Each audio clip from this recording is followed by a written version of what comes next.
Let's bring in Michael Sonnenschein, the CEO of Grayscale Investments. Michael, great to see you. Great to see you. We got that stat from your latest investor survey. You surveyed 1,000 Bitcoin investors, and I'm wondering if you get the sense, because the results were done as of August, and the market has changed from August till now. What happens when retail investors, new ones, experience huge drawdowns? Well, Melissa, this is the third year in a row that Grayscale has conducted this survey.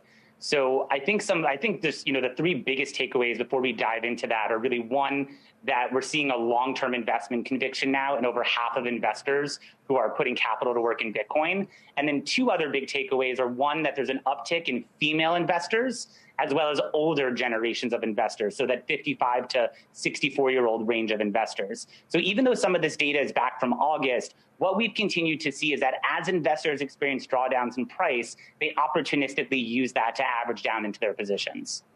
And what struck me in the survey as well is that there was an awareness of all sorts of different coins. It's not just Bitcoin, and that more people were aware of Dogecoin, for instance, than Ethereum. What does that tell you about the motivations of this retail investor and what they're interested in? Well, motivations and what they're actually investing in aren't necessarily going to line up with each other.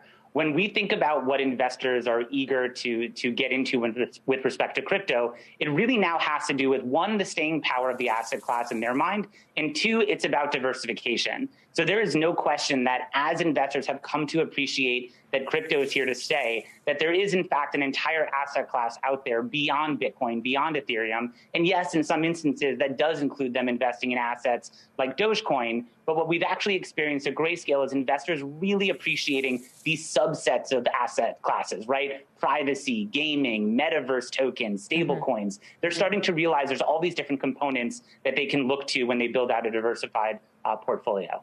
What are the odds, in your view, of a Bitcoin spot ETF? We saw the futures ETF. We have a couple of them on the market now. And a lot of people, in particular, investors in GBTC, Grayscale Bitcoin Trust, are wondering, when that will happen and when your ETF could possibly be greenlighted, because theoretically, when that happens, that discount to net asset value could compress. Right now, it's about 20% discount. Absolutely. So as you know, we've been working with the SEC since 2016 to convert GBTC into a spot ETF. Quite frankly, at the last survey of GBTC investors, which now is all 50 states, individual investors, institutions, retail, retirement accounts, all of these investors have been very patient, and they quite frankly deserve an ETF.